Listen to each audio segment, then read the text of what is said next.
Hello, YouTube world. Welcome into Communication Studies, presenting our senior research for the semester. I am Dr. Ryan Stouffer. Joining me today is Dr. Christopher Paal, and we are excited to have our students present the research they've been working on all semester. So Kris is going to tell us a little bit about that first before we move on to the presentations. So what you're about to witness started back in August with an idea that all of these students came up with on their own and developed it over the course of the semester. It went into a little bit of a research proposal. From there, they had to do some additional research to build a literature review. From there, they had to go and even become primary researchers and get the IRB approval through the Institutional Review Board. From there, they developed a survey, revised that survey, distributed that survey, analyzed the results of it, wrote it all up, and now they get to talk about it with you, and we're really excited for them to be able to have that opportunity. I think one of the challenges with research is finding a way to present it, right? You have the classic poster session where everybody kind of walks around and sees that, but A, that doesn't give the students a captive audience for a little bit, and B, it's expensive for the students here. And so that's why we're very excited in the department to try this presentation here, where each student will present between a 5 and 7 minute PowerPoint presentation of their works, and then we'll have a couple of minute changeover between each and allow you to kind of tune in and tune out as you go. The comment section on YouTube is open, so feel free to hop in there and comment. Please share. This video will, of course, be archived for future use, too, if you ever want to tune back in and watch it later on. So we are very excited to present this, and so we will take a short break, and then our first presentations will be up shortly.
Hi, I'm Suzanne Sauter, And I'm Gonzalez.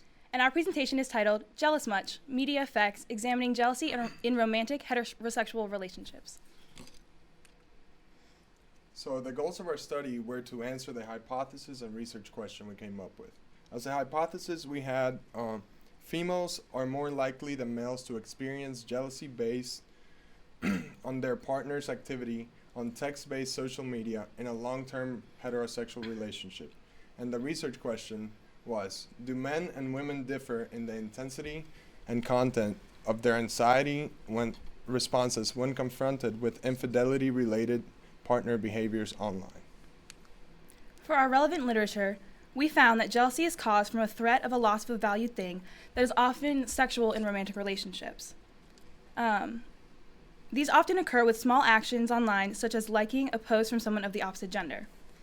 Anxiety is one of the largest components in relationship jealousy, and women are more prone to feeling anxious from online interactions because they are more in tune with their nonverbals, such as tone and body inflection, and they feel more anxious when those aren't present online.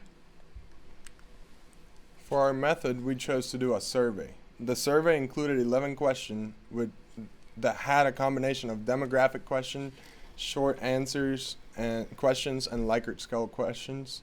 The distribution, it was posted 6 times on Twitter, 3 times on Instagram, 18 times on Facebook, and sent in 7 different group chats that included 20 or more members. For the selecting of our participants in our study, our class collected 315 respondents, and we omitted those who would not be a part of our research group due to being single, were too old, or left crucial questions unanswered. So for our findings, we found that 65% of females said nothing their partners did induced jealousy, while that number was 58% in males. We also found that 23% of females said that communication issues induced jealousy, while that number was 12% in males. 11% of females said that actions labeled as other induced jealousy, while 29% of males reported that. For anxiety, we found that 60% of females said nothing their partner did induce anxiety, while that number was 71% in males. 27% of females said communication issues, whether that be a lack of communication or communication with someone of the opposite gender induced anxiety, while that number was 8% in males. 13% of females said that other things induced anxiety, while that number was 21% in males. The limitations of our study, where we found 3, we had skewed respondents. We had 133 females compared to 24 males. Then we had lack of responses. Respondents failed to answer some key questions, and survey fatigue from people that don't want to take the survey for a long time. And social desirability, which we found that a lot of people were putting socially desirable answers instead of the real. So for future research, we would suggest that we have a more equal gender distribution because we did have 24 males to 133 females. So this would give us a better understanding of jealousy and anxiety from the male perspective, making it easier to compare. We also would hope to get more responses to fill out the survey holistically, because we did have some people who omitted either part of short answer questions or all of them together, which means we had to omit them. And then we would try to make all questions mandatory by by stressing that the survey was anonymous. So that would ensure that we would get more responses that actually reflected how they felt rather than socially desirable ones. So all in all, we found that females did show more jealousy online, but we could not determine anxiety because of the lack of respondents. Thank you. Thank you.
Hi, I'm Erin Eaton. And I'm Wittkoski. And our research is titled To Click or to Scroll, the Impact of Promoted Content on Viewership. So, to introduce the project, the biggest term we have is the promoted and sponsored content, which are paid advertisements that will come across your social media feeds on Twitter, Instagram, Facebook, and even when you don't follow them. These people will pay money to have their ads come up on your timelines.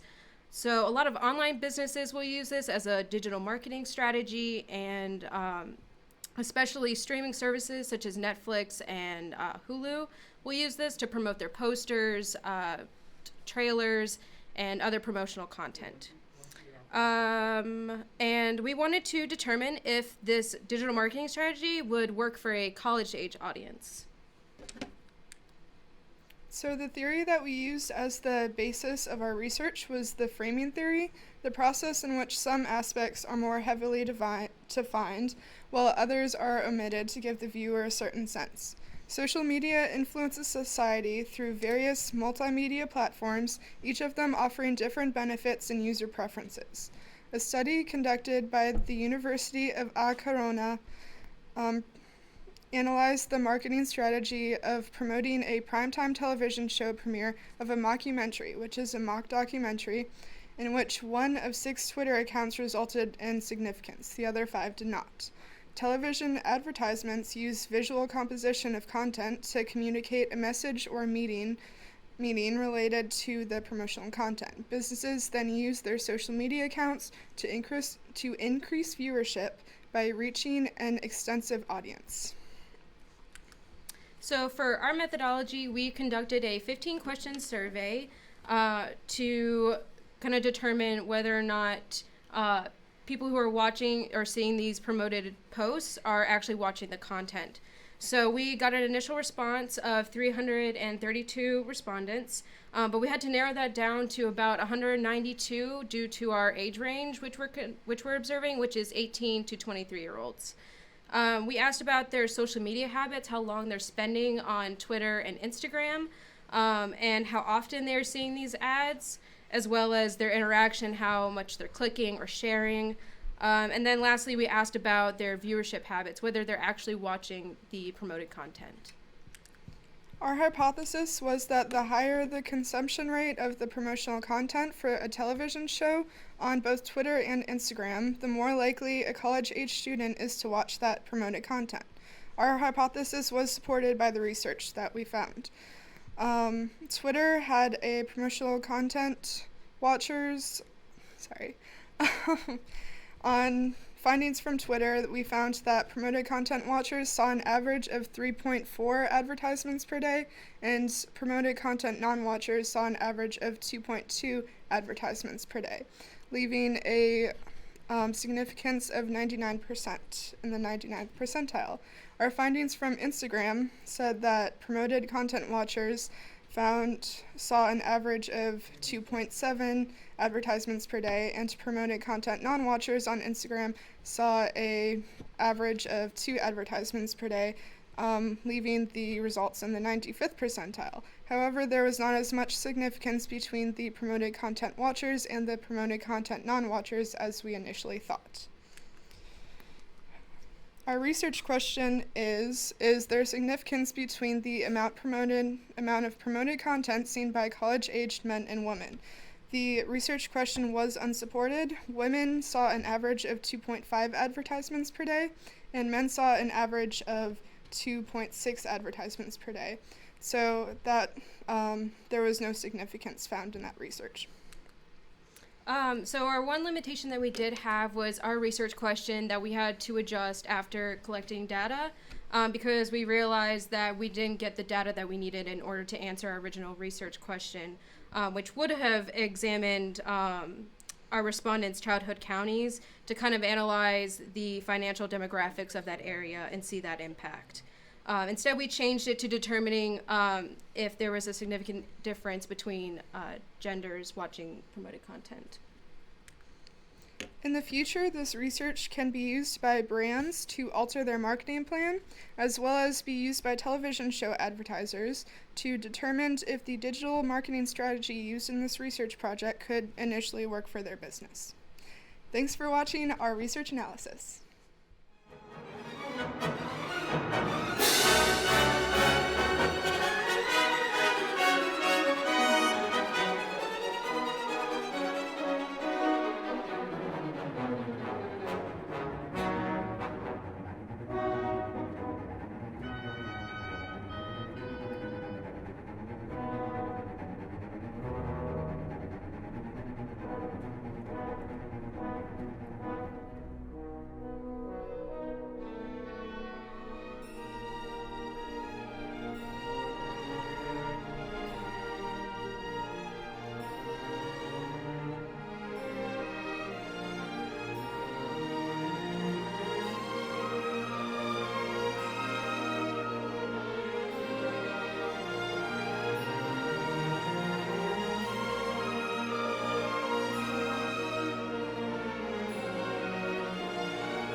Hello, my name's Emily Regis. And my name is Laurel Thorson, and our research was on media effects and celebrities' influence on non-celebrity Instagram users. We chose this topic for our research because celebrities impact college-age students, and we wanted to find out more about how social media affects individual users' posts on Instagram. We were also interested in the way Instagram influences users' friends. Our findings for our research included that there is a connection between the amount of celebrities a non-celebrity follows on Instagram and the variety of content they produce. Our hypothesis is the content of celebrity Instagram accounts have the ability to impact or influence ordinary users' personal accounts. Our research question is, how does celebrities' Instagram content influence or impact the friends of male or female Instagram users differently? Now on to our relevant literature. Our literature focused on the connection of time spent on Instagram and the ways in which it affects or impacts the way people use the social media platform. Other literature touched on the way celebrities use Instagram compared to the way non-celebrities use Instagram. The concept of building personal brands through Instagram and using it as a tool to reach an audience was another topic prevalent in the literature we read. This literature aided in our research because it discussed how Instagram affects and impacts celebrities and non-celebrities differently. For our research, we surveyed a sample of 18 to 26-year-old college students to conduct our research. The initial number of respondents was 315. We sorted through our results and removed participants who did not fit our ideal sample. We ended up with a total of 262 respondents. We collected the data necessary for our hypothesis, research question, independent and dependent variables. Lastly, we interpreted our data and found trends. We connected our findings to the literature we read and determined our research could be useful to others. One of the trends we found that there is a connection between the amount of celebrities a non-celebrity follows on Instagram and the amount of influence they receive. The more celebrities they follow, the more likely they will be influenced. We also found more male non-celebrity Instagram users are likely or very likely to believe their friends mimic celebrity Instagram content compared to female non-celebrity Instagram users. Our results were 24 to 10 respectively. This was particularly interesting because more of our participants in our survey were female. And we predicted that females are more likely to believe their friends would mimic celebrity content. We also found that non-celebrity Instagram users are more likely to believe their friends mimic celebrity posts as opposed to believing themselves mimic celebrity posts. We use this approach of researching what college-age students think of the relationship between celebrities and their friends because we believe college students would disclose more information of their friends than themselves.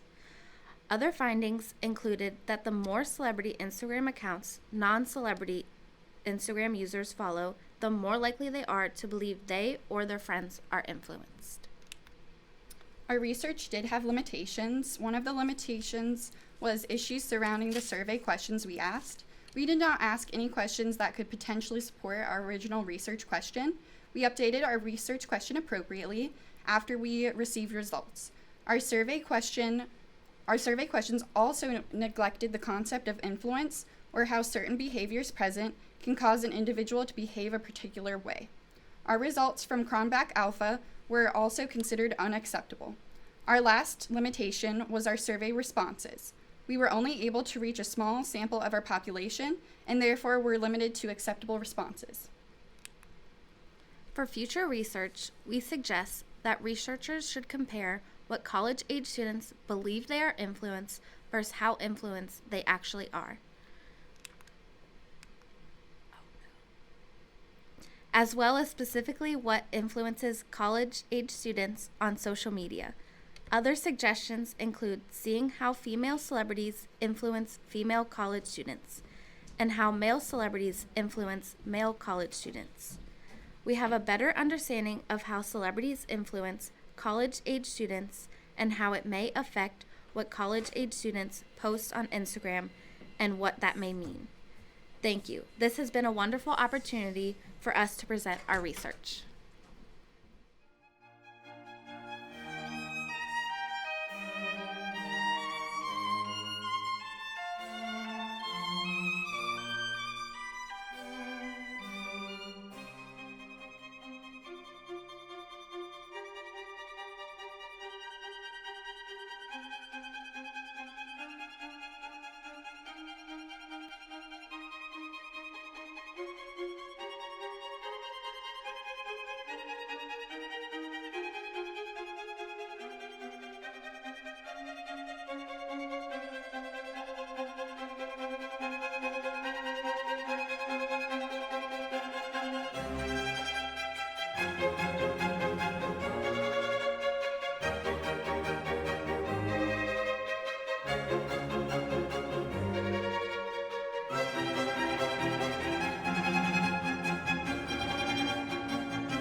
If you looked at our project title and thought, no, I don't care about Kim Kardashian, then that's completely fine because, spoiler alert, neither did the participants of our study. Hi, I'm Nicole D'Arosario. And I'm Christine Renflesh. And we studied the relationship among buying behaviors of consumers, the amount of time spent on Instagram, and the number of celebrity accounts a user follows.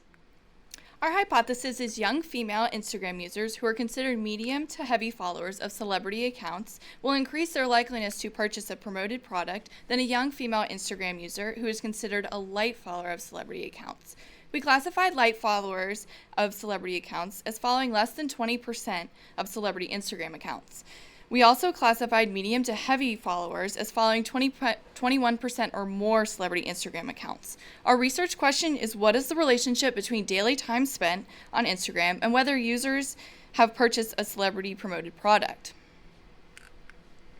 The theory we use is the dramaturgical theory of self, which means that people place a mask on themselves while presenting themselves in social media. This paints an ideal version of themselves that may or may not be realistic outside of the digital space. We tie this into celebrity culture because followers tend to want to emulate what they see on their favorite celebrity social media pages. This all because they want to have the same lifestyle as them. However, celebrities may not always be as authentic to the public eye. Marketers have taken that social phenomena into account and used it to promote their products. One of the most famous celebrity endorsers of all kinds of products and brands is Kim Kardashian West, who has a total of 121 million Instagram followers. Some products that celebrities have endorsed on Instagram include Fit Tea, Sugar Bear Hair, and Waist Gang Society, all of which are beauty and lifestyle products. For our research, we conducted a survey distributed on Twitter 6 times, Facebook 18 times, Instagram 3 times, and in 7 group chats. Overall, there were 53 questions, but we utilized 11 to analyze our findings. We asked questions about gender, age, social media usage, more specifically with Instagram, if participants were aware of celebrity endorsements while using the app, and if they had in fact purchased a promoted product while being exposed to it on Instagram. In all, there were 316 participants in our survey, but we eliminated male participants, those who did not fit our age range of 18 to 26, and if participants did not use Instagram. We eliminated male participants because we felt the female perspective was more idealistic to our research question. As a result, we utilized 209 responses after removing 107 responses. Our research question predicted a relationship between Instagram app usage and buying behaviors, but there is no relationship. Through our study, we found that participants that utilize social media at least 4 hours a day do not feel more inclined to purchase a promoted product on the app, unlike we initially anticipated. As you can see on the screen, the graph depicts light users versus medium to heavy users. The far to left columns show the difference in light users who did or did not purchase a promoted product. Furthermore, the far to right columns show the difference in medium to heavy users and whether they purchased a promoted product or not. As you can see, the category medium to heavy users who did not purchase a promoted product totaled 103 participants, making it the highest data group. We found that there is no correlation in the number of celebrity Instagram accounts a user follows and their inclination to purchase a promoted product by the celebrity. From conducting a t-test, our p-value was 0.583 and two-tailed. Given our p-value, our results were statistically significant and we rejected our hypothesis.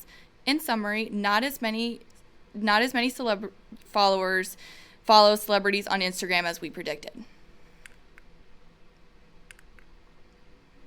We had 3 limitations throughout our study. The first one is that we altered our hypothesis and decreased the threshold for medium to heavy followers of celebrity accounts from 50 to 21% because our convenience sample did not provide us with enough relevant data. Secondly, we had to change our research question to accommodate usage levels and added the variables for light, medium, and heavy users.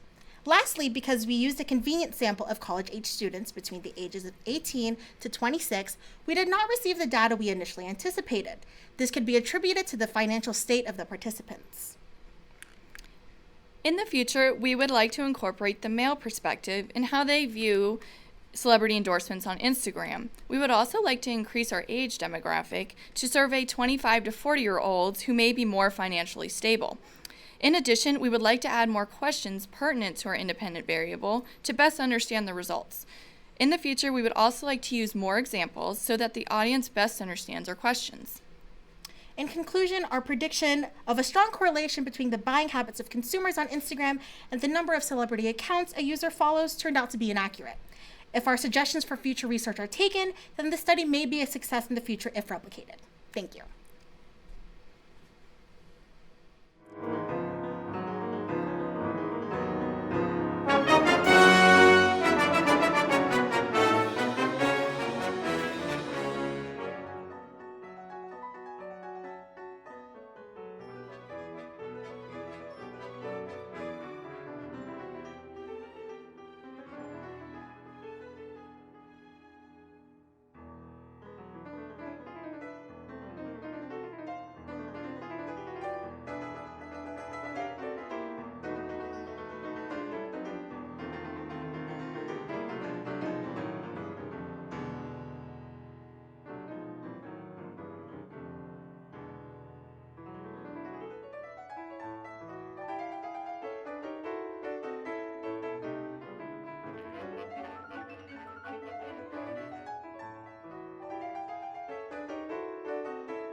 Hi, I'm Amber Hodges, And I'm Josh Hanratty. and our study is called Is This Picture Good Enough? How the Amount of Likes Affect an Individual's Confidence. We looked at Instagram and how the amount of likes affected somebody's confidence. Instagram, we believe, is the most visually judgmental social media platform out there today. We also believe that the amount of likes an individual receives on their Instagram does affect them. So we wanted to see how far this claim would go. We broke our study down into 3 different components: confidence, self-presentation, and gender. Barry, Duchette, Laughlin, and Harrington conducted a study called Let Me Take a Selfie, where they focused on narcissism and self-esteem associations with posting a self-photograph. In their study, they discuss how social media is about how you present yourself to others and the type of feedback received on your post, and which can lead to fluctuation of an individual's confidence. Barry et al. Also found that because a person is in control of which image they post and how they manipulate it, it can lead to higher self-esteem within the individual, which leads us into self-presentation. Barry et al. Made the assumption that because the photo sharing platforms provide photo manipulation, such as filters, this may lead to an increased interest in using the application. Sheldon and Bryant conducted a study about how individuals emotionally respond to negative and positive feedback on personality and self-presentation. They note in their study that the use of Instagram is to receive a great amount of feedback to gain a sense of popularity and increase their self-esteem. And now looking at our next component, we have gender. Researchers Sheldon and Brian found that gender was one of the reasons why people did take to Instagram. They also believed that women cared much more about their personal relationships, and that was why they were so socially active on Instagram. Other researchers, Kandari Al-Hunayan and Al-Hayri, conducted a research study on Arabic culture and Instagram. They found out that men actually care more about Instagram, and they were putting more personal pictures across the social media platform. Taking this into consideration, these study findings and assumptions were what we conducted our research question and hypothesis around. Our study focused on college and non-college students, which with the age range of 18 to 24. Our gender focus was males and females, and our survey was a 19-question survey that was broken down into 3 categories: confidence, self-presentation, and Instagram uses and gratifications. To measure confidence, we used the Rosenberg self-esteem scale on a 5-point scale from strongly agree to strongly disagree. For self-presentation and Instagram uses and gratifications questions, we used a 5-point Likert scale. Self-presentation was measured from very often to not at all, and Instagram uses and gratifications was measured from less likely to more likely. Our hypothesis: the less amount of likes an individual receives, the more likely they are to be affected. Judging from our p-value of 0.001, we found that our results were actually significant, and our initial ideas, what we thought prior to going into this research, were in fact true. Our research question asked, does the amount of likes received on an Instagram post affect a female's confidence more than male's confidence? Using an independent sample t-test, found that females' confidence is significantly more affected by the amount of attention received on an Instagram post compared to males. Thus, our research question found significant differences. Posted behind us, we have a few limitations that we stumbled across, but there were 2 main ones. The first one being the sample the majority was by females, so the results could have been skewed. And the second one was males and how they were answering the survey. Some males feel they might be vulnerable by answering a question. For example, are you affected by the amount of likes you receive? They may say, no, I'm not, when in actual fact they were. So, judging this in their sense of masculinity, the results could have been skewed. For future research on this topic, an important consideration would be exploring other photo sharing social media platforms such as Snapchat. Another aspect would be exploring younger and older ages to gather a more general population of social media users. Also exploring other photo sharing apps that may be used by younger ages. Lastly, expanding the research to larger samples of ethnicities may skew the results.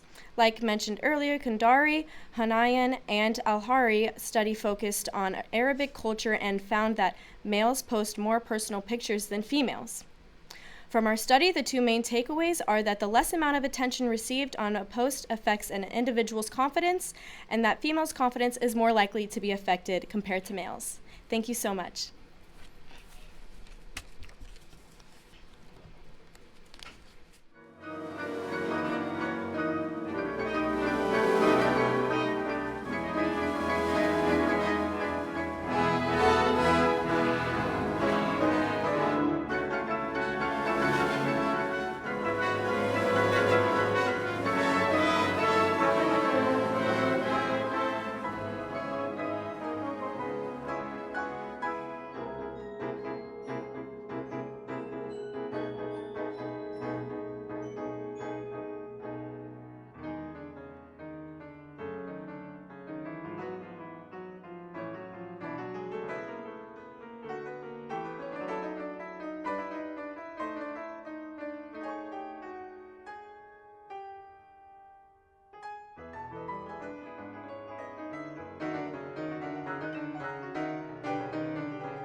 Hello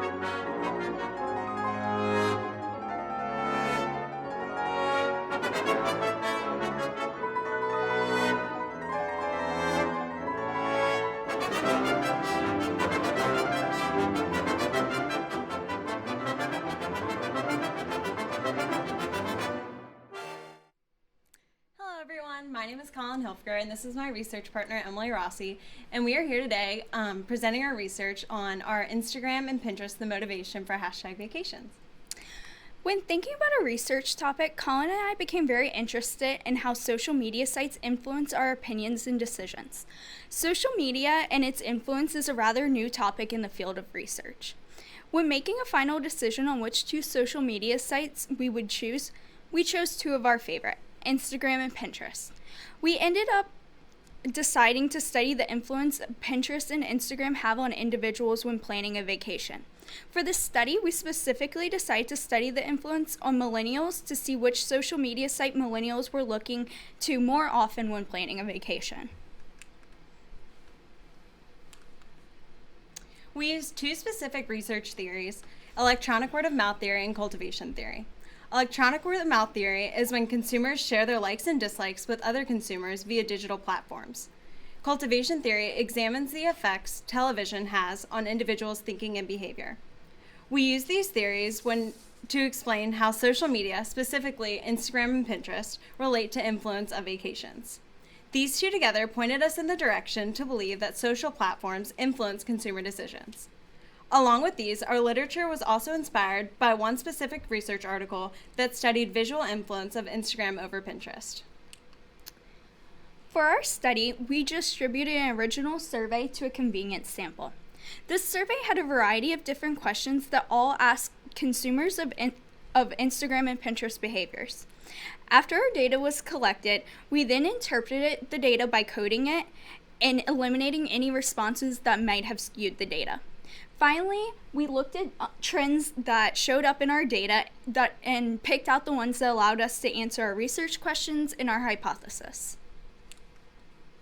We predicted that individuals between the ages of 18 and 28 are influenced on where they choose to vacation based off of Instagram posts more often than Pinterest boards. After conducting our research and a t-test, we found that social media users use Pinterest for travel influence more often than they use Instagram for travel influence. While there is a significant difference in influence levels, our results showed the opposite of what we predicted, thus our hypothesis was not supported. Our research question asked what the relationship is between individuals who use social media for travel influence and their use of Pinterest. We compared the correlation between regular users of social media for travel influence and the influence of Pinterest. The results showed that there is a moderate relationship between people who use social media for travel influences and individuals who use Pinterest for travel influence. Thus, there's a significant moderate relationship with no strong slope. As stated, after conducting our research, we found that our hypothesis did not represent the sample we chose to study. Whereas we had 147 participants, only one was male. Therefore, we cannot make any inferences about males and their social media travel influence. If we were to examine our research question, with the lack of males, our research would be skewed. So we decided to change our research question in the end. At first, we started our project by asking who used social media more, males or females. And in the end, we were examining the relationship between social media users and their influence from Pinterest. When thinking of ways that future research would be better, we found that the most issues we had to deal with the distribution of our survey. We used a convenient sample to distribute our survey, so we distributed to our friends and family. Due to the survey being published on our social media sites, all of our friends and family were allowed to participate in the survey. We ended up with 467 participants, and we had to eliminate a vast majority of those. So if we were to do this research again, we would distribute the survey differently to allow for a more even population. Thank you for your time and the opportunity to present our research.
Hi, I'm Trent Lyles, and this semester I studied movies and advertisement on social media. I sought to explain the relationship between trailers and the foot traffic that comes through movie theaters for the said trailers. I also wanted to compare the lengths of trailers, longer and shorter ones, to see if there was any implication of one being more enjoyable than the other. Relevant literature, predicting movie trailer viewers' likes and dislikes via learned shot editing patterns. This study looked at how the length of each shot in a trailer had people like it more or not. What makes a good movie trailer? Interpretation from simultaneous EEG and eye tracking recording. That is the study of what your eye perceives in the trailer and determines in your brain if that makes it good or not. And then the effectiveness of movie trailer advertising, and where is the best place to put that trailer to make sure that people are seeing it and are becoming interested in seeing said movie. For the method, I looked to study college age people, 17 to 26. Participants were mostly people on my social media, as well as other people who conducted the survey with me. After eliminating all unnecessary participants, I was down to 115 participants. By myself, I posted twice on Facebook and once on Twitter for people to take the survey. That does not include the people outside of my group who also posted. And I wanted to look at the links of the two trailers, which is for the Fantastic Beasts: Crimes of Grindelwald. The amount of trailers that a person sees on their own social media account and how often they went to the movies in a month. For the first part, I did an ANOVA test, and I had to simplify the results, changing all the categories into a 1:5 ratio. And after comparing the times visiting, the number of trailers seen, and the enjoyment of said trailers, the N for 1 was 64, the mean 2.24, and the standard deviation was 1.01. For the 2, it's 26. Mean was 202, and standard deviation was 0.92. And there's 3 in the third category, mean 2.67, and standard deviation of 1.04.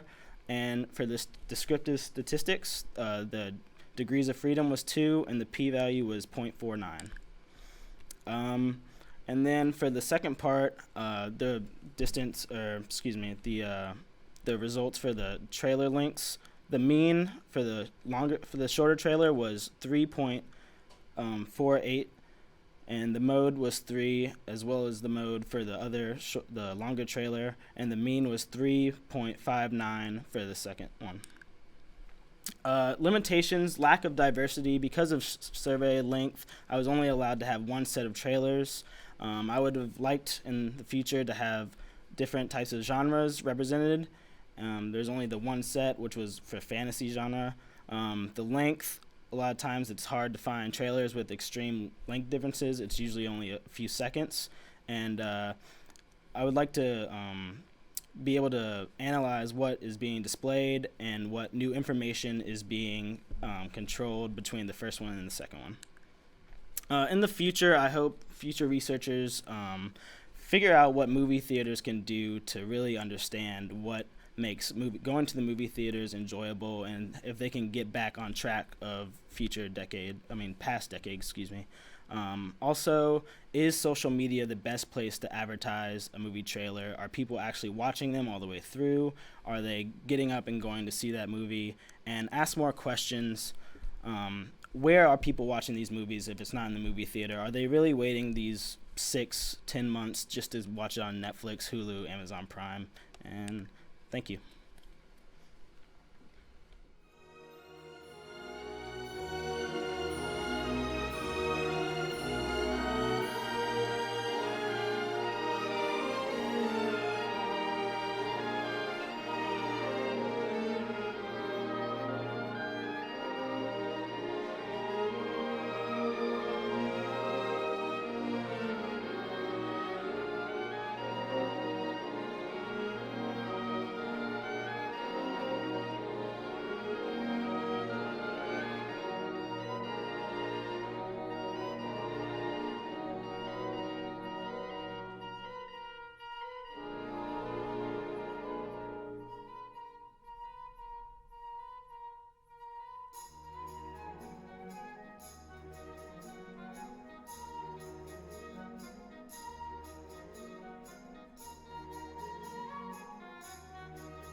I'm Briana Gibson. And I'm Nick Costa.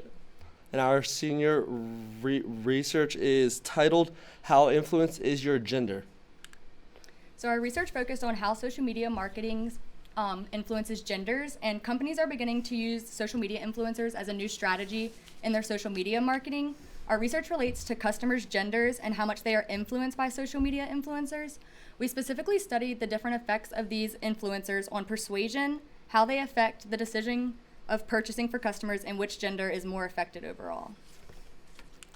Our relevant literature for this was the customer value theory, which basically explains why customers make their choices when choosing a specific brand. The three main thoughts is how functional it is, the social idea behind it, and the emotional appeal behind it. So we had 3 steps to our methodology, and the first was to create a hypothesis and a research question. Our research question was, are females more influenced to purchase products from a social media influencer or an online advertisement? And our hypothesis was, females are more influenced to buy products online than males are. Our second step was to conduct a survey which was sent out to individuals aged 18 to 26. The survey was shared on social media platforms and through group chat messages. Total, the survey was shared 6 times on Twitter, 3 times on Instagram, 18 times on Facebook, and in 7 different group chats. The third step to our methodology was to interpret the results, which helped us gain a better understanding that the females are the more influenced gender when it comes to new forms of marketing. Our findings behind all this was that females are more influenced by social media influencers, so our hypothesis was supported based on the significant difference that the test gave us. Our research questions studied whether females are more influenced to purchase products from a social media influencer or from an online advertisement. Although the results showed that females are more influenced to purchase a product from an online advertisement rather than from a social media influencer, our research question did not find a significant difference. Our limitations for our surveys were that we had a crucial question left out that would have made a distinctive difference in our results, and the survey length was difficult because we found that participants weren't completing the full 4 to 5 pages. For future research, we would advise that they include more questions related to the different genders' usage of social media platforms, and to include questions that focus on how genders look at online marketing in terms of social media influencers versus online advertisement. In conclusion, our study showed that females are more persuaded to purchase products from an online advertisement rather than from a social media influencer, and they are overall more persuaded to purchase products online than males are. Thank you. Thank you.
Hi, I'm Tristan Penna. And I'm Christian Reifsteck.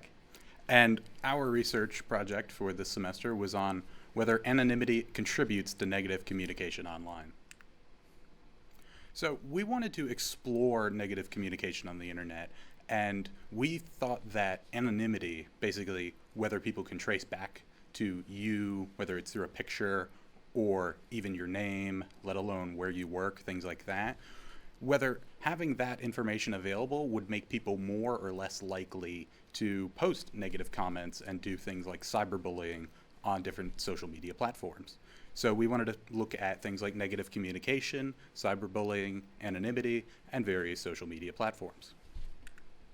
So the theoretical basis for our research comes from John Seuler's toxic online disinhibition effect, which is an effect that explains that when you're not in a face-to-face situation, you're more likely to say negative things about the person than if you were actually face-to-face.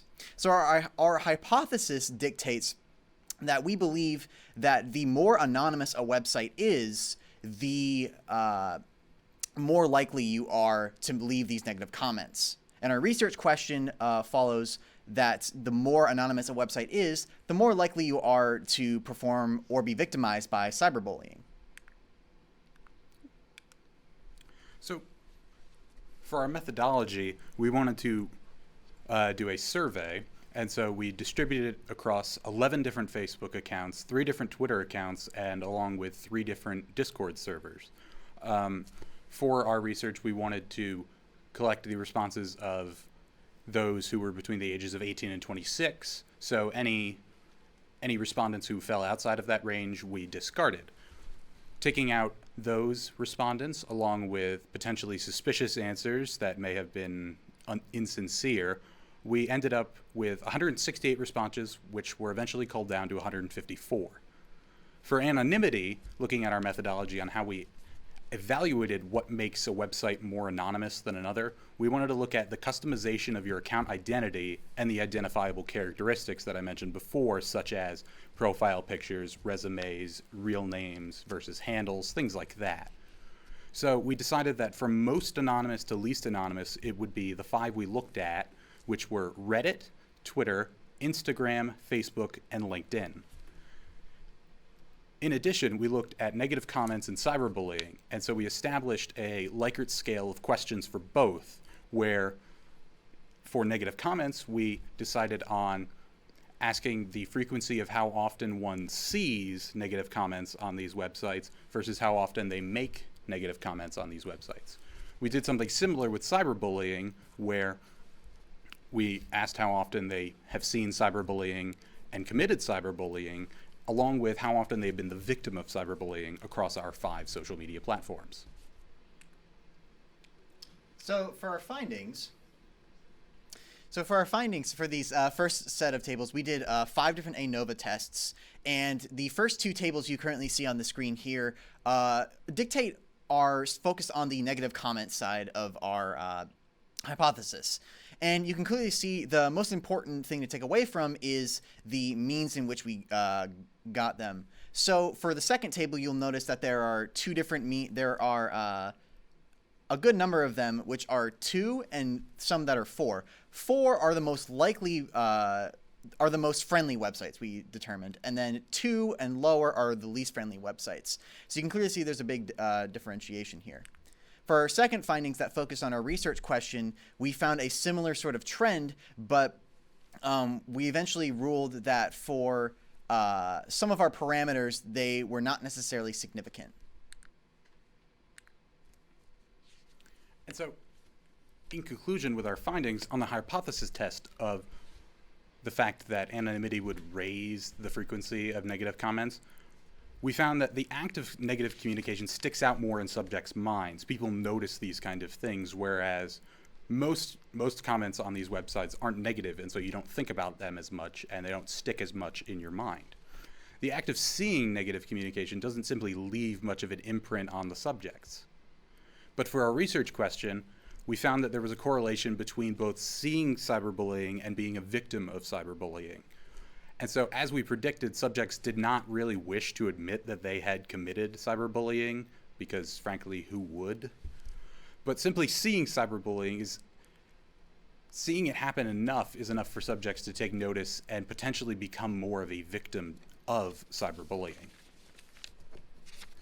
Our limitations, we had quite a few, which was really, we chose a unique and not really previously researched topic with not a lot of scholarly research before it, which limited the amount of theories that we could apply to this study, and so it forced us to apply more tangentially related research toward our study. We also didn't really have a quantitative way of deciding which social media platforms were more or less anonymous, but we decided that based on the account and profile options on how anonymous you can be, we decided to arrange it on a spectrum of sorts. Also, we had to share our survey along with 2 other survey groups, which in itself wasn't a bad thing, but it made the survey longer. Having a shorter survey might have gotten more people to look back at it. And we would like to have applied it to a larger scale because it's difficult to extrapolate based on 150 people. And so for future research, we would like to see more research being done on a qualitative method and to focus on more specific groups and platforms. We thank you very much for looking at our survey and looking at our research, and thank you very much.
Hello, I'm Neil Feeney. I'm Colby Dunaway. This is the study of how millennials discover and share music. So in our study, we wanted to, it's basically what the title says, we wanted to discover how millennials share and find their own music. So we developed two hypotheses, which were that millennials were likely to learn about music through streaming services rather than interpersonal communications. And the reason we thought of this was because we are in the height of the 21st century, so the rise of technology has led to the high number of streams. Our second hypothesis is our pop fans are likely to share music through streaming services than any other genre. Our findings are with empirical articles and popular press. We used empirical articles primarily as a way to more identify stronger, more professional research, and the popular press was for more specific and very current to data on streaming services that the empirical articles might not have. Audiences for empirical articles tend to consist of more selective population. The popular press articles tend to pick up on more music trends and what's more specific today. So our methodology for this study was that we wanted to create a survey. So we wanted to create a survey based off the Likert scale that participants were notified through Facebook pages, SMS messaging, as well as emails, social media, group chats, etc.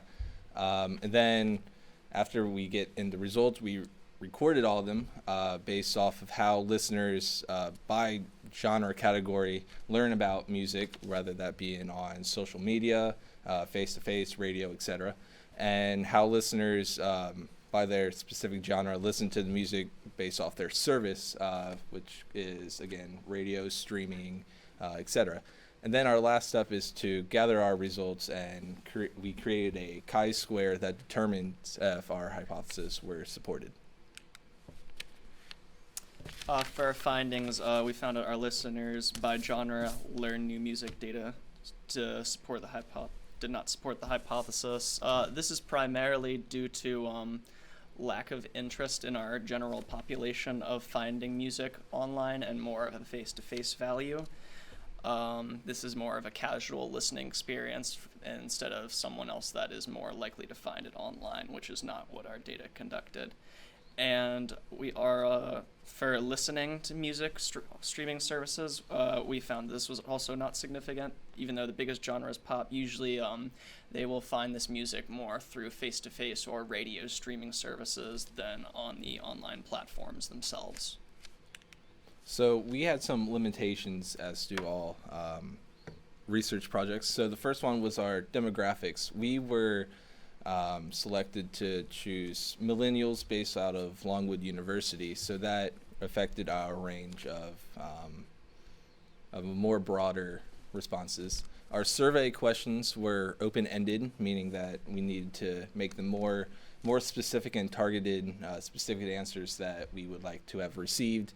And then, of course, there was error on our part for lack of collaboration with other groups in our research class. As Colby mentioned, our collaboration efforts unfortunately did not work out exactly as we preferred. We reached different platforms and through diverse media platforms, which unfortunately we only used a few that we are more familiar with instead of all kinds of other ones that were missed out on, unfortunately. The survey questions that sometimes were open-ended and sometimes were given with even inappropriate results.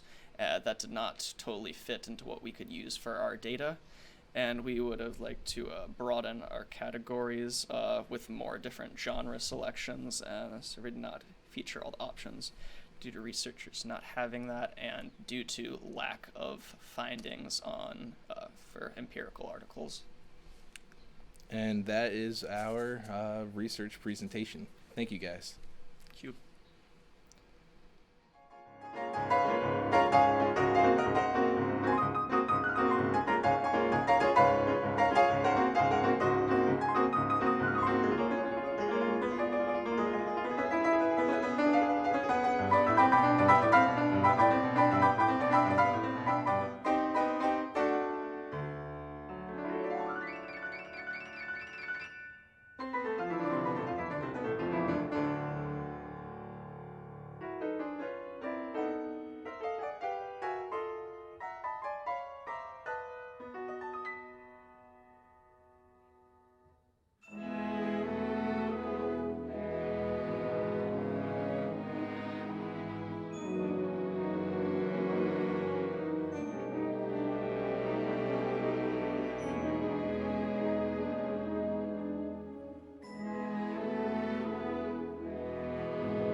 my name is Elena Jakes, and I am here with Rachel Blake, and we're going to talk about our study on the effects of reality television on relational goals.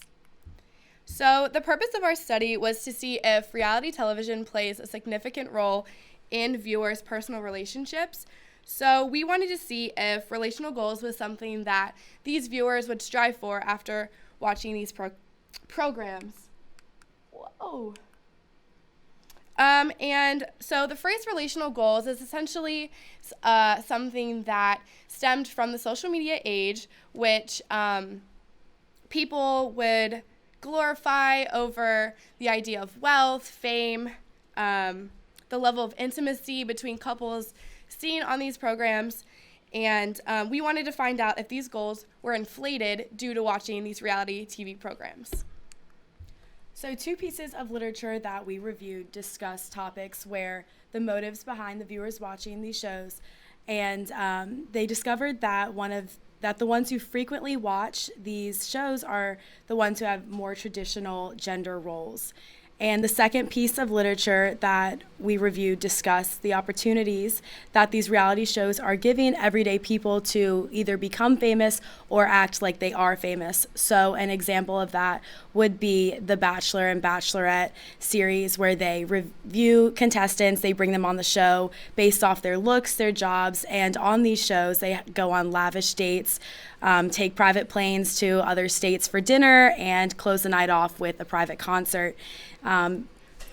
People can follow these influencers on social media and keep track of their lives post-show. For our methodology, we created a survey that was shared on Facebook and shared in group chats with our friends, and we had a total of 94 respondents. These questions asked were about relational goals in general, how much reality TV is watched by our respondents, and what networks they prefer to watch more. Our dependent variable was relational goals, and our independent variable was the influence of reality TV programs to our respondents. Okay, so upon our findings, we discovered that our data was in fact significant. Our hypothesis was the more respondents watch these reality television programs, the more unrealistic their goals would be. So although our data was significant, the data was the opposite of what our hypothesis predicted. And we feel like this was because, well, I guess we should look at the chart. So the question from our survey is, reality television is what I frequently watch when we watch TV.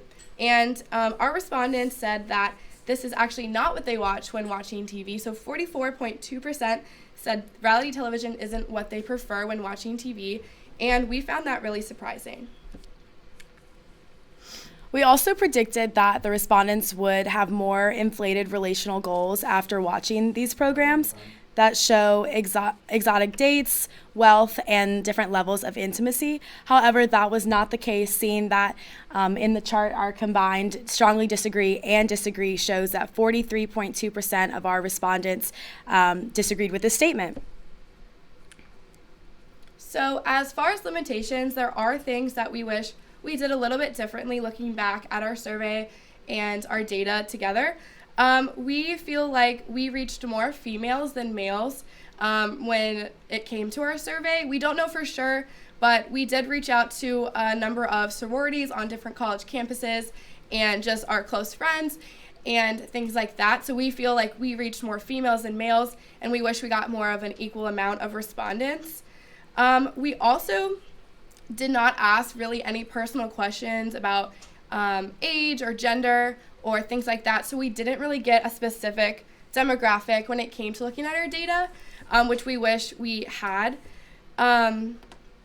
So yeah.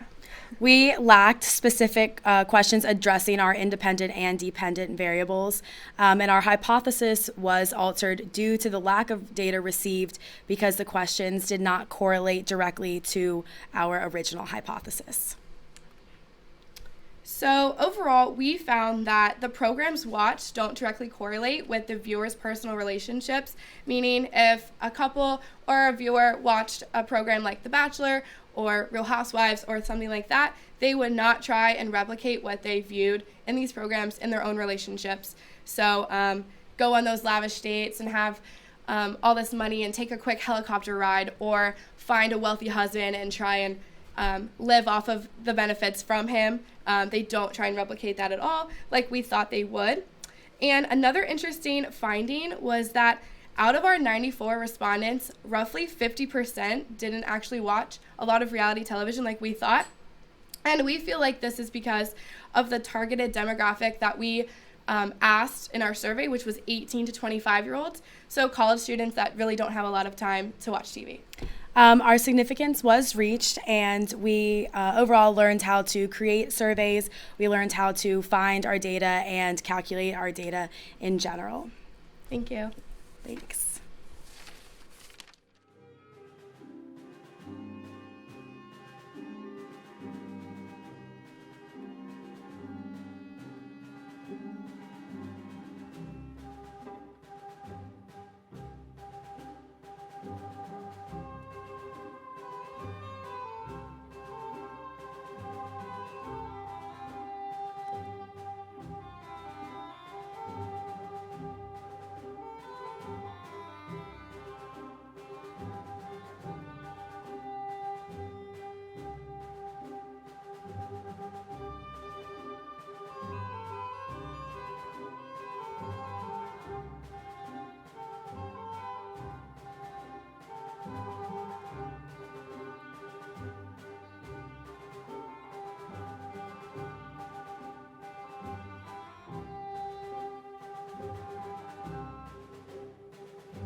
Hi, I'm Ann Foreman. And I'm KJ. And for our senior research, we decided to do a study of conflict resolution methods in long-distance relationships.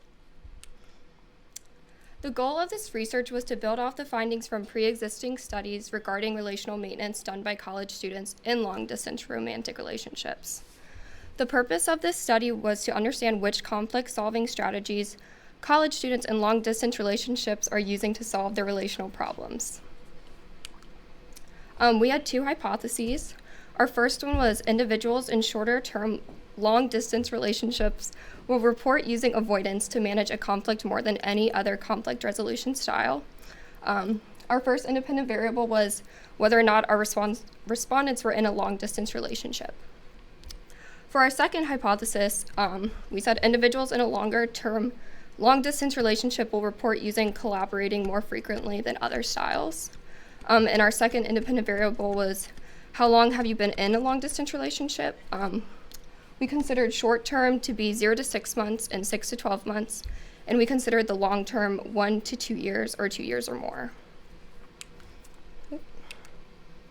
For our findings, we wanted to see if individuals in shorter-term long-distance relationships will report using avoidance to manage conflict more than any other conflict resolution style. After collecting 68 responses and separating and analyzing the data, we found that statistics supported this hypothesis.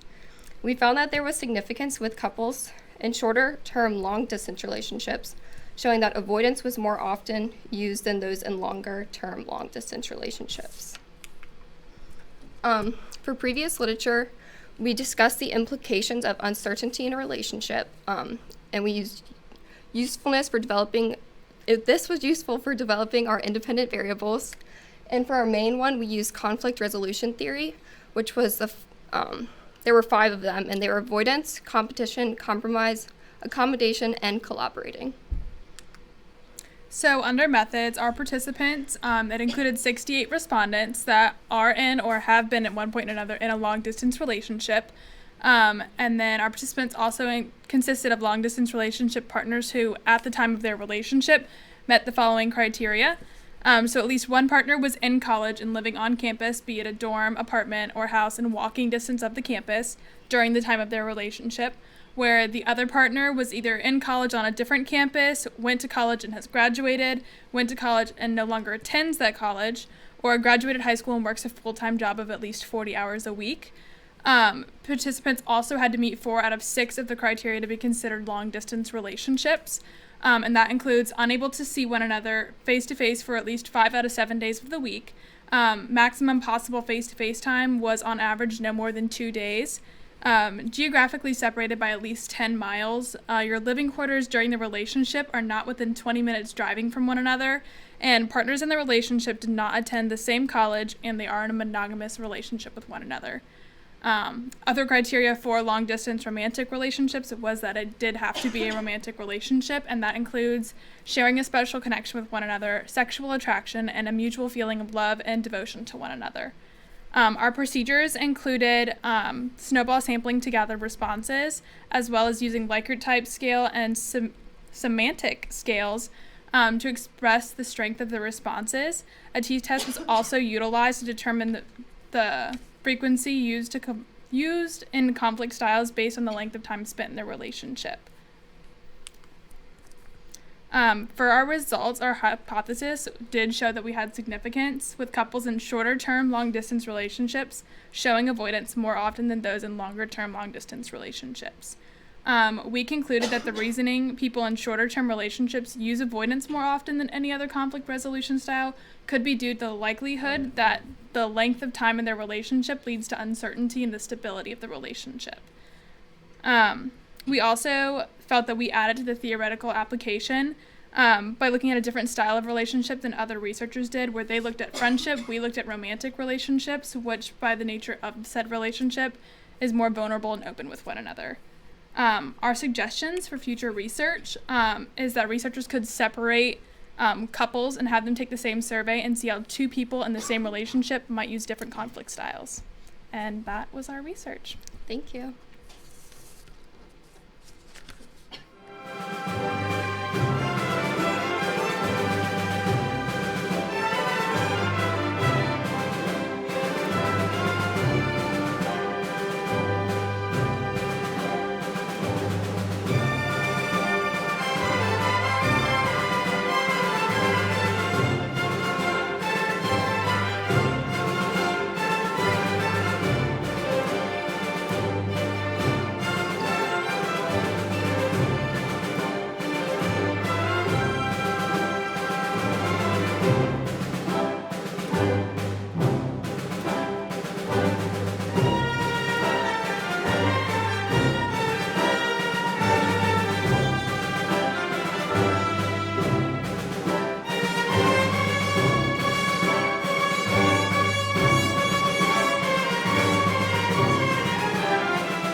Hi guys, my name is Conrad. And I'm Jenna. And today, like Dr. Paul said, at 3 o'clock, we're going to present our research project.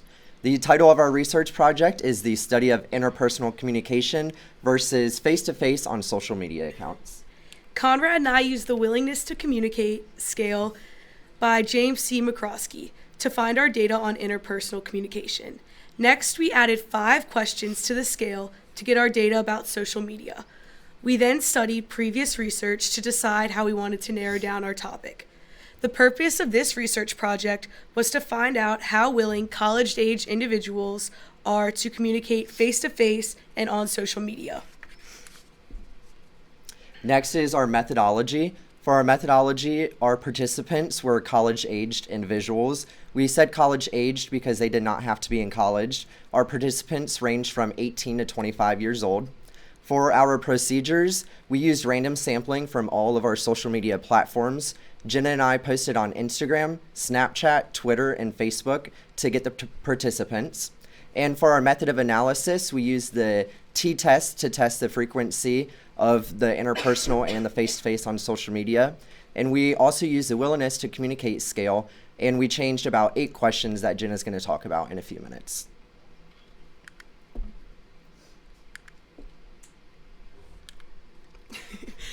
For our relevant literature, the first piece of relevant literature that we used was from Atlantic Journal of Communication.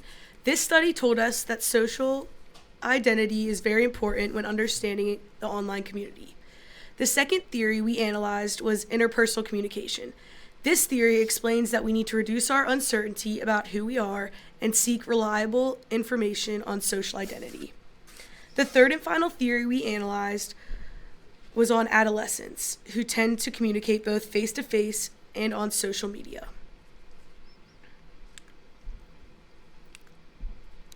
For our hypothesis, we stuck to one hypothesis, and it stated that individuals who are less likely to communicate face-to-face will be more likely to communicate on Instagram as well.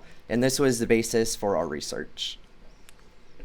Our research questions all start with how willing are you to? So the first 5 are related to the social media aspect of our data, and these are the ones that we added to the willingness to communicate scale. Number 1 is comment on an acquaintance's Instagram post. Number 2 is like an acquaintance's Instagram post. Number 3 is talk to a person you follow on Instagram on campus. Number 4, say hi to a person you know from Instagram on campus. And number 5, follow a person on Instagram that you've seen on campus. The last 3 are the ones that were already on the willingness to communicate scale. These go along with our interpersonal part of our data. Research question 6, talk with an acquaintance while standing in line. 7, talk with a friend while standing in line. And 8, talk with a stranger while standing in line. Next is our findings. For our findings, we had 93 participants who were able to take our survey that we did put on our social media accounts. Of those 93, we did have to reduce it to 89 participants because the 4 participants that took it did not consent to us using their results. So we had to remove those. And our findings turned out to be opposite of what we originally had planned. So our new hypothesis and what we found was that college-aged people are more willing to communicate in person rather than on a social media platform such as Instagram. Although we did have significance in our data, it is not what we were looking for or originally predicted.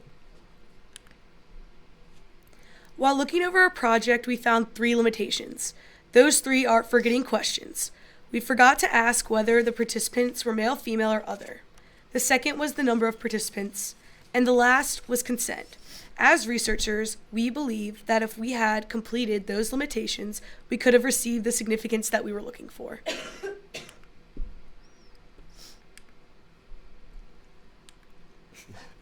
And for our future research, just like Jenna stated, we'd like to add more questions to our survey. We thought by asking their gender, whether it is male, female, or other, and also asking for the demographic of the participants, we would be able to see the results and be able to see if it skewed different ways between face-and-face and on social media just by their gender. And we would also like to send it to more participants. We like to post it more, not just our social media accounts, but accounts such as the Facebook Longwood Class of 2019 Facebook page. That's it for the end of our presentation. Thank y'all so much for tuning in today. Thank you.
I'm Corinne Fear. And I'm Lauren Baust. This is a study on perceived esteem support and levels of interaction within Longwood University Greek life on social media.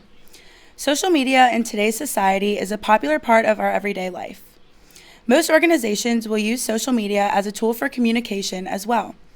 This communication is necessary in ensuring the efficiency and success of the organizations. The purpose of Greek life on college campuses is to provide higher education students with opportunities to give back to their communities and make connections with those involved in their organization, school, and community. In this study, the research will explain both perceived esteem support and levels of interaction that people have in relation to social media. Through this explanation, research will provide examples of each variable and why the variables are significant to the study. The purpose of this study was to describe the characteristics of how sorority versus fraternity members' levels of interaction and perceived esteem support are explained across social media platforms. The first hypothesis of this study is that sorority members will report a higher level of perceived esteem support on social media than fraternity members. This means that it is believed women in sororities will report a more emotional and social support from social media from others within interacting on social media. The second hypothesis is that sorority members will report a higher level of social media interaction than fraternity members. This means that it is believed that women in sororities will engage more with social media posts than fraternity men. The theory that relates most to the study is the uses and gratification theory. According to learning theories, the uses and gratification theory aims to find out why people seek out the media that they do and what they use that media for.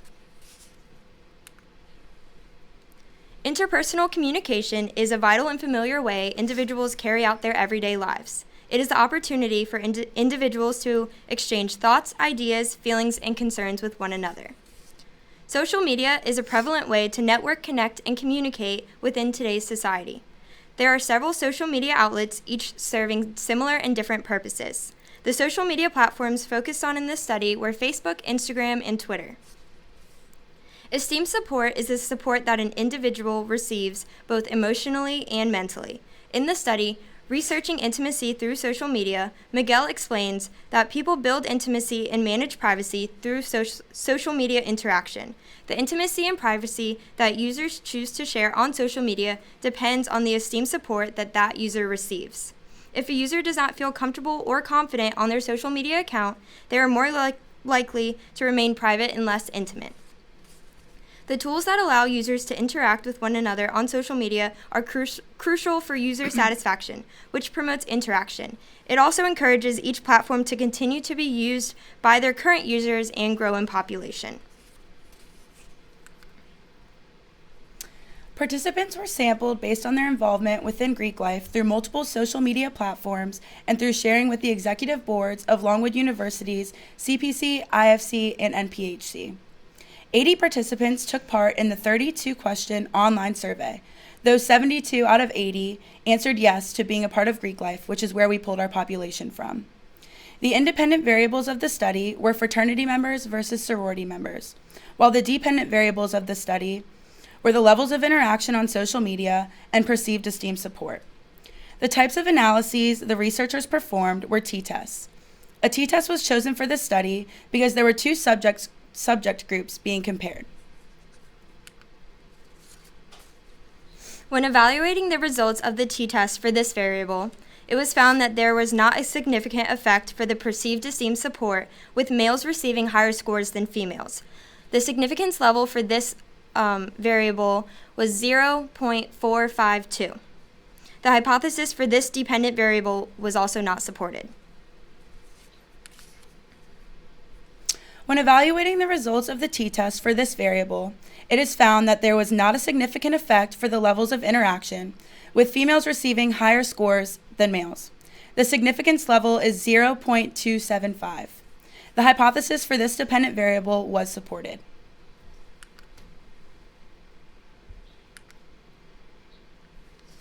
A limitation of the study is that the sample population being examined was a small group of individuals on Longwood University's campus. Another limitation was that the questions in the survey were too broad. The survey style of the research was very limiting in a way that was not very specific. Deeper questions could have been more beneficial. If this research were to be furthered, participants can be reached at Greek life communities from universities other than Longwood University. This would allow for a stronger and larger pool of data.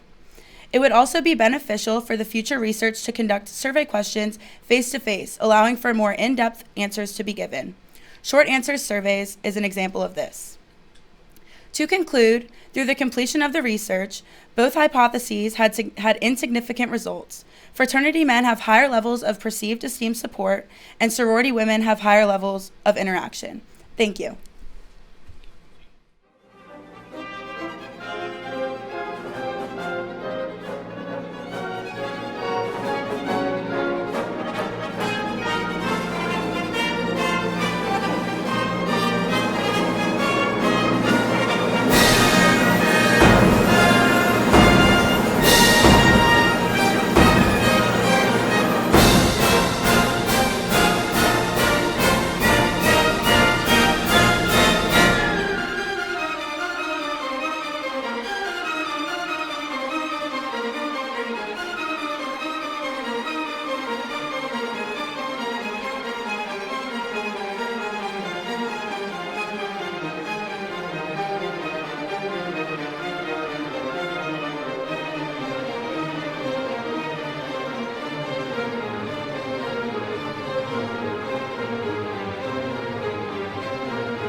My name is Shannon Walsh. My name is Lauren Peralt. We are both seniors here at Longwood University.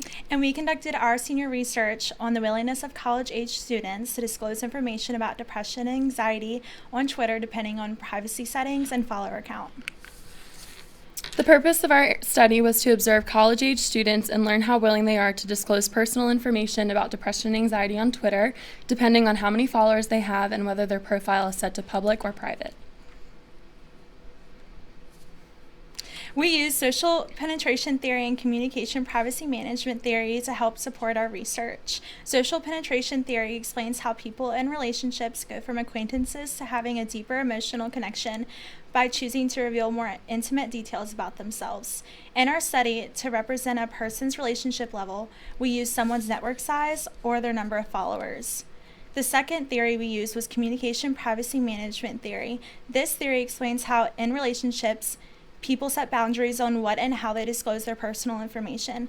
The boundaries we examined were the privacy settings on Twitter. We had two hypotheses in our research. The first hypothesis is the more followers an individual has on Twitter, the more they're willing to disclose information about depression and anxiety. The second hypothesis is if a Twitter user's profile is set to private, they're more willing to disclose information about depression and anxiety.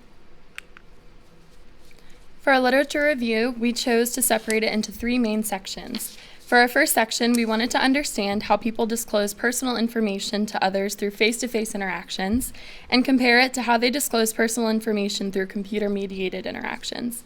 We first looked at the social norms of disclosing information during face-to-face interaction. From there, we studied how people use computer-mediated communication as a means to an end, or as just another way to communicate with people they already had relationships with.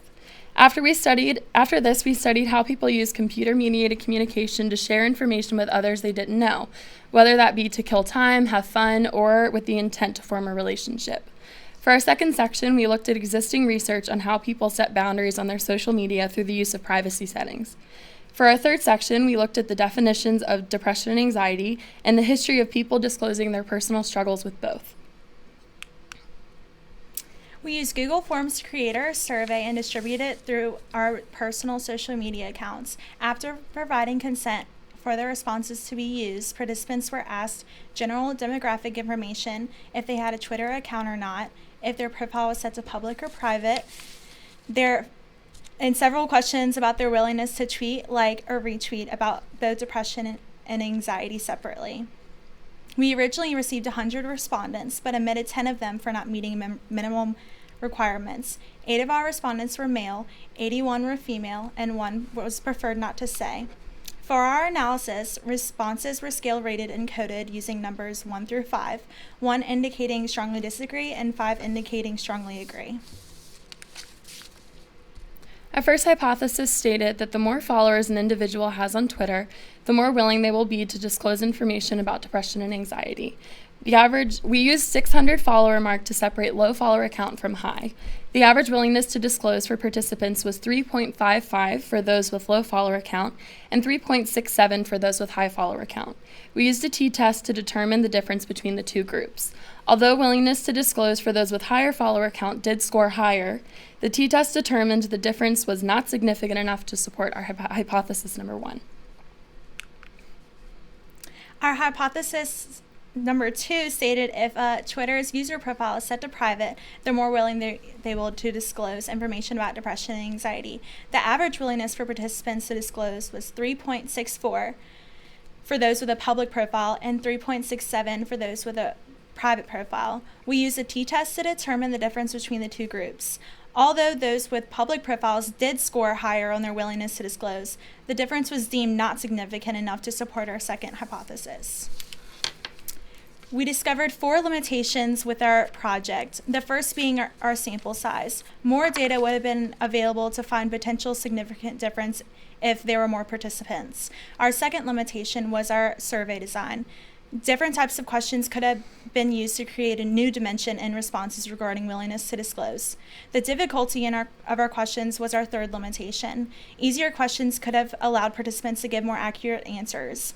Our fourth and final limitation was our follower account groups. Inconsistent increments between groups could have skewed our results. For future research on this topic, using content analysis instead of survey analysis may provide more reliable and accurate results. Content analysis would require users whose profiles are set to private to supply researchers with content, but this level of involvement is minimal when compared to a survey. One drawback to using content analysis would be that researchers would have to gather demographic information themselves and have to take the content at face value, not knowing the motives behind tweeting, liking, or retweeting. It would, however, be more beneficial overall to use content analysis, as it would allow the study of a larger population since the researchers would be able to collect more data. Using content analysis would also allow researchers to use more complex coding with a plethora of words, hashtags, and emoji, therefore getting a better look at how people are talking about depression and anxiety on Twitter. We appreciate this opportunity to share our research with you all today. Thanks for watching.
I'm Stephen Herring. And I'm Michael Daugherty.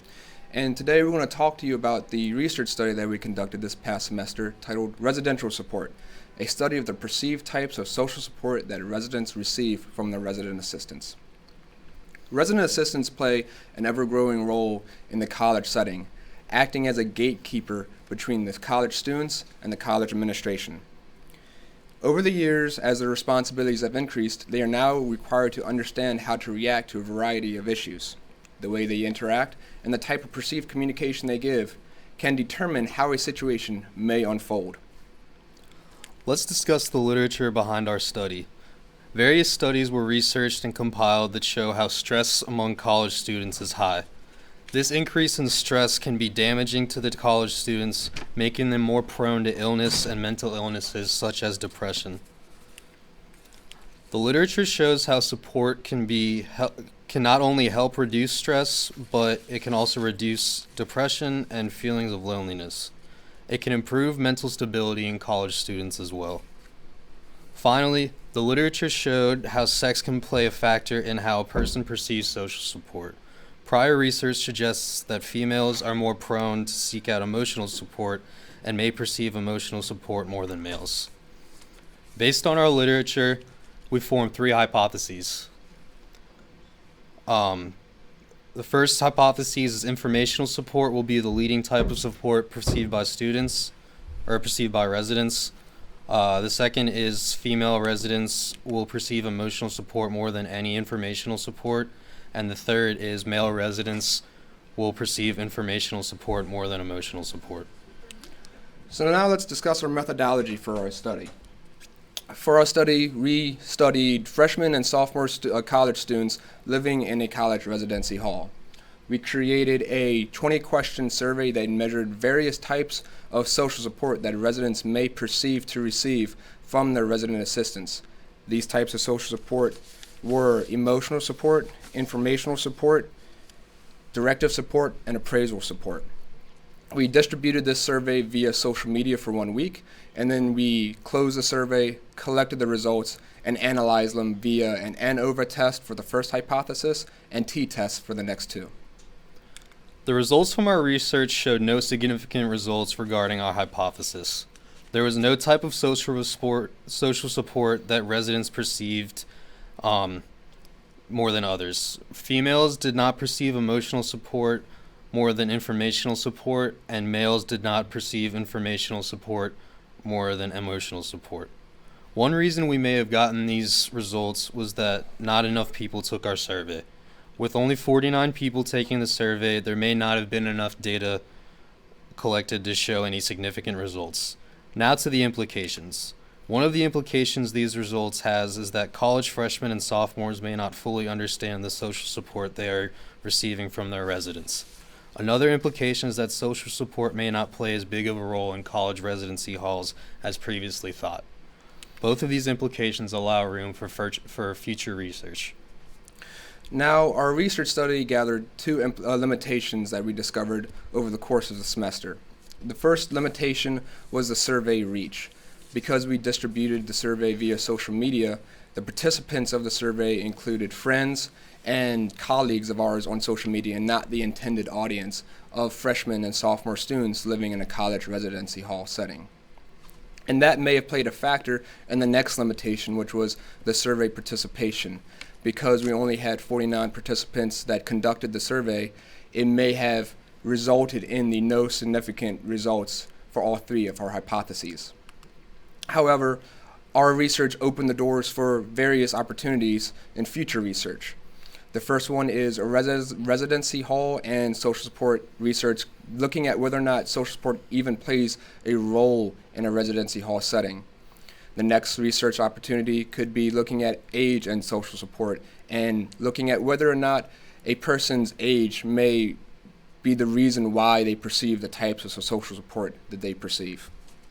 In conclusion, while our hypotheses showed no significant results, our research study opened the doors for various future opportunities of research. These opportunities can help evolve the roles and responsibilities that a resident assistant plays on college as they shape the young college students today. Thank you.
Hi, my name's Victoria. And I'm Riley.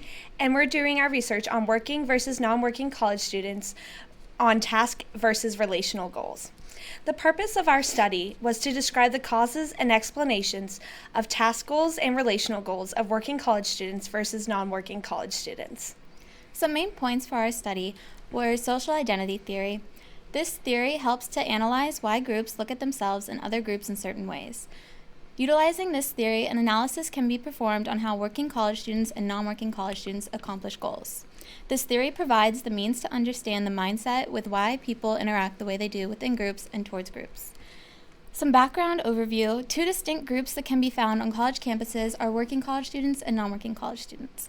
In every setting on campuses, students are asked to complete various goals that tend to include working on group projects.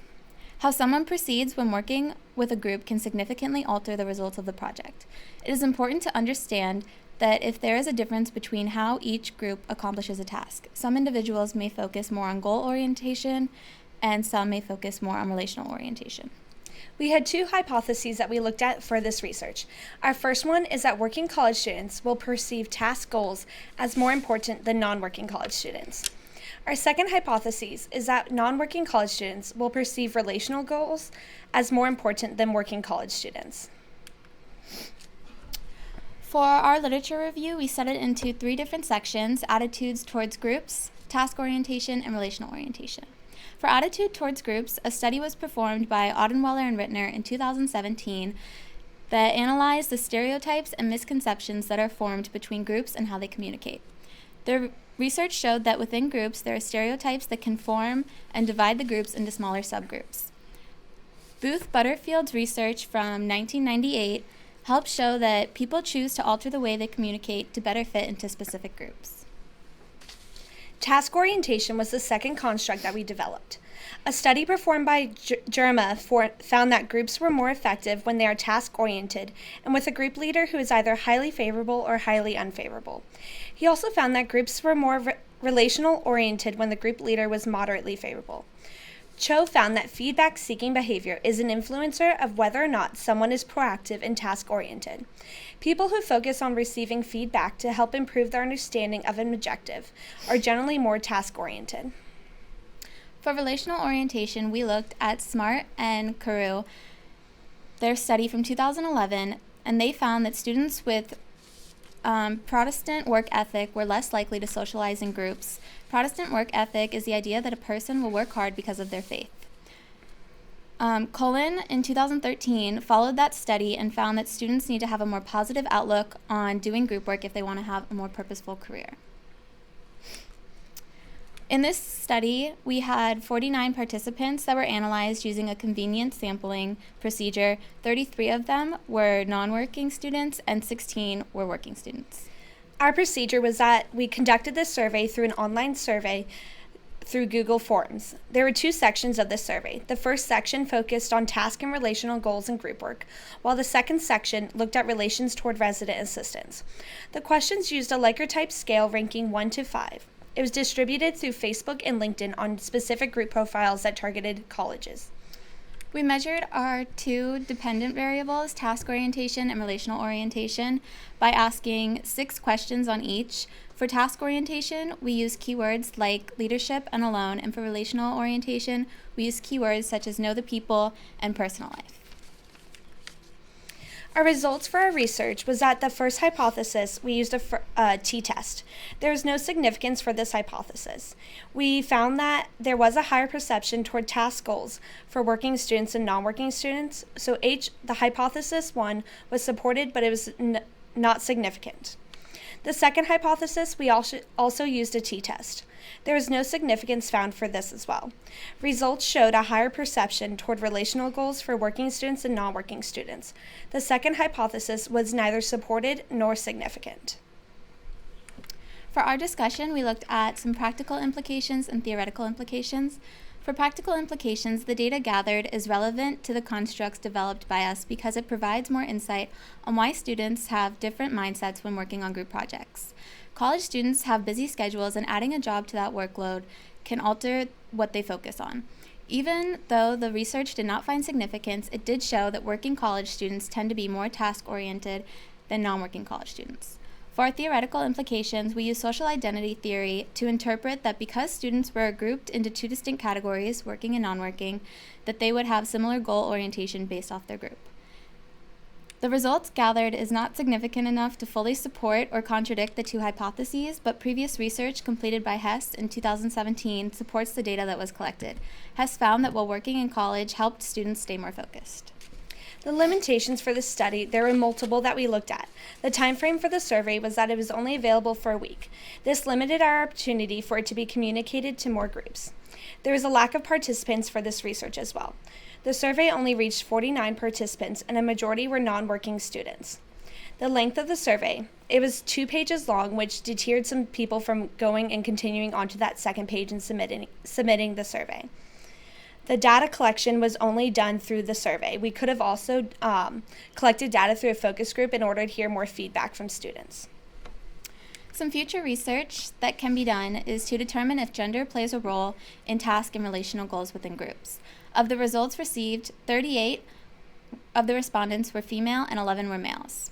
It can also be further analyzed based off whether a student works on campus or off campus. The commute to an off-campus job might affect the amount of effort they are willing to put into relationships while working in groups. Lastly, future research can be done to expand on where data is collected. Data can be collected from more colleges and colleges that offer more job opportunities. This can help expand the previous research and look to see if the type of campus has an effect on the results. Thank you.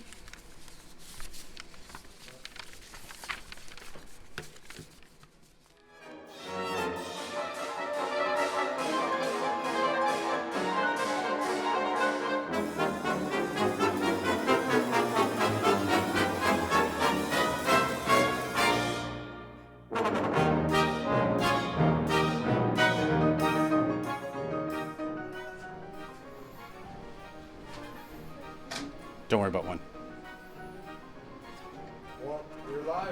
Well, thank you all for tuning in today. Wasn't that pretty awesome? I think we need to give all our students a round of applause for presenting their senior level research. On behalf of the Communication Studies Department, Dr. Kris Paal, Broadcast Studio Managing Engineer, Mr. Clint Wright, Social Media Guru, Jeff Halliday for the day, and the rest of the department, I do want to thank the COMM Lab crew. This has been a student-produced program as well as a student-hosted program.